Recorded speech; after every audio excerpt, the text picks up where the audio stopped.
చేశారు కదా, దాని మీద మీ అభిప్రాయం? మన దేశానికి పట్టిన మహాద్భాగ్యం మహానుభావుడు రావడం, ఆయన మళ్ళీ రావడము మనం చేసుకున్న అదృష్టం.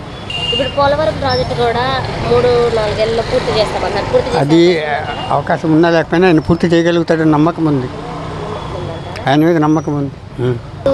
జగన్ గారు పెట్టినటువంటి అన్ని పథకాలు అంటే నవరత్నాల వల్ల నిలువు దోపిడీ చేశారని చంద్రబాబు గారు వ్యాఖ్యానిస్తున్నారు. నిజమేనంటారా? 99% నిజం, 1% ఏమంటే నాకు తెలీదు. అంతా దోపిడీనే. 10 మందికి ఇచ్చి 100 మంది ఫోటో తీయించుకున్నాడు.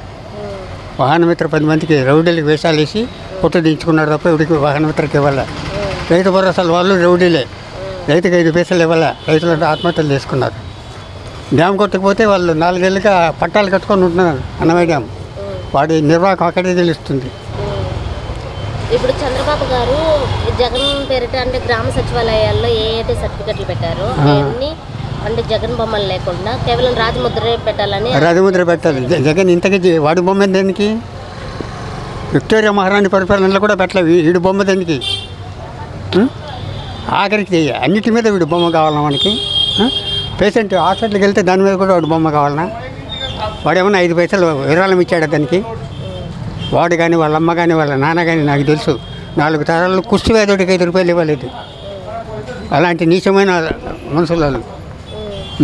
లోకేష్ గారు కూడా ఐటీ వ్యవస్థ అంటే ఐటీ మంత్రి గారు విద్యా వ్యవస్థలో కొన్ని మార్పులు చేర్పులు చేస్తాము ఏడాదిలోపు అని అంటున్నారు. మంచిదే, చేసే అవకాశం ఉంది.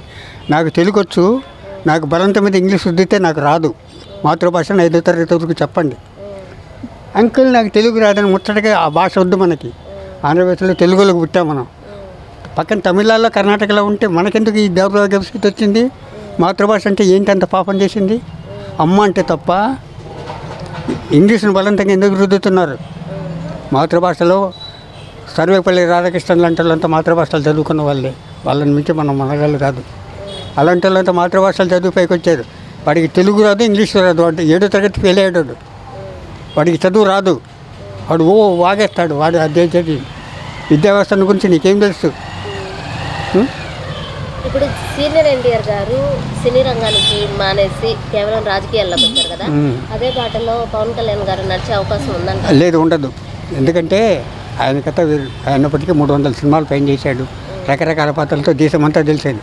ప్రపంచం మొత్తం తెలుసు. తెలుగు కూడా ఎక్కడ ఉంటాడు ఎన్టీఆర్ తెలుసు.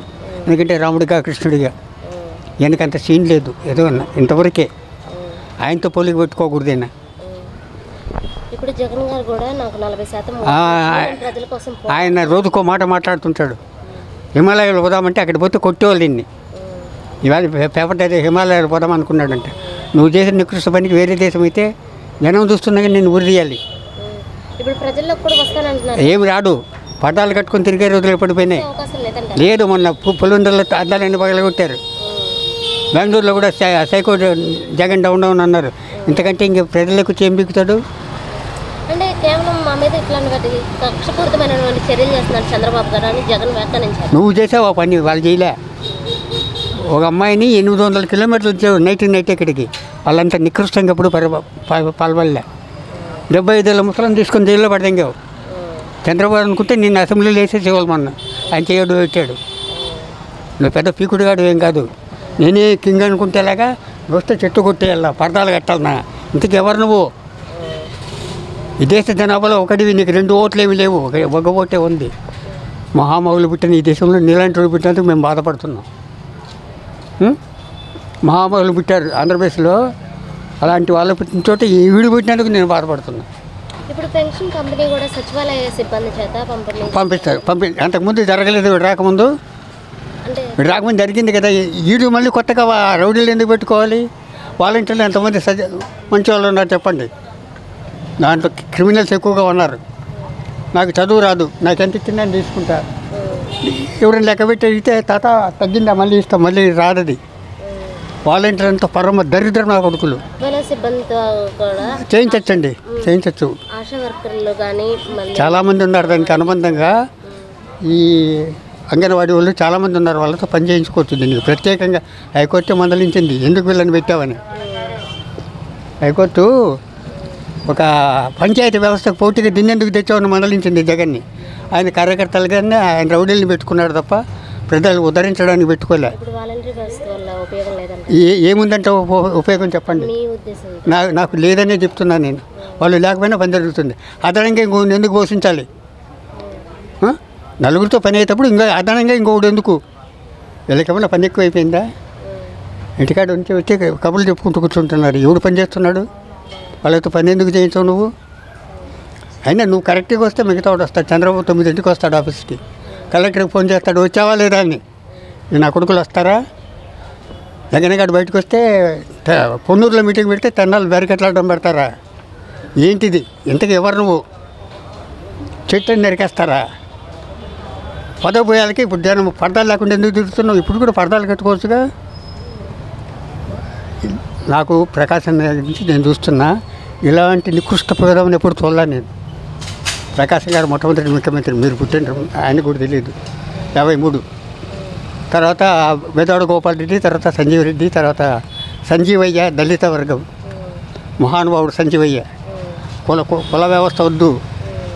ముగ్గురు ముఖ్యమంత్రులు మాత్రమే నాకు తెలిసి మంచోళ్ళు. ప్రకాశం, సంజీవయ్య, విజయభాస్కర్ రెడ్డి. ముగ్గురిని మనం విమర్శించలేము.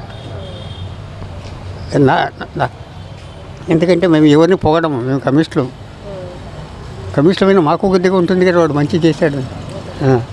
నాకు తెలిసినంతవరకు నాకు అధికారం లేదు. ఉంటే జగన్ గారిని సూట్ చేసేవాడు. నేను చెప్తున్నా, నాకు ఇప్పుడు 90 ఏళ్ళు. వాడు చేసి నికృష్ట పనులు కొంచెం చంపేసేవాడు నేను. ఎందుకు మా కన్నా అల్లరి చేస్తారంటే వాడు కాళ్ళు చేతులు కట్టి కలిసేస్తారా? ఏంటి నీ అహంకారం? ఇంతవరకు ఎఫ్ఐఆర్ ఎందుకు రాలేదు? కుర్రోడు అడిగాడు మా కన్నా ఎందుకు అల్లరి చేస్తారని. కాళ్ళు చేతులు కట్టి పెట్రోల్ పోసి కలుస్తారు అవన్నీ. ఇది నీ ధర్మ పరిపాలన. మళ్ళీ నువ్వు ఒకసారి రావాలా ఇక్కడికి? మంచోడు కావాలి, ఇటువంటి ఉండకూడదు.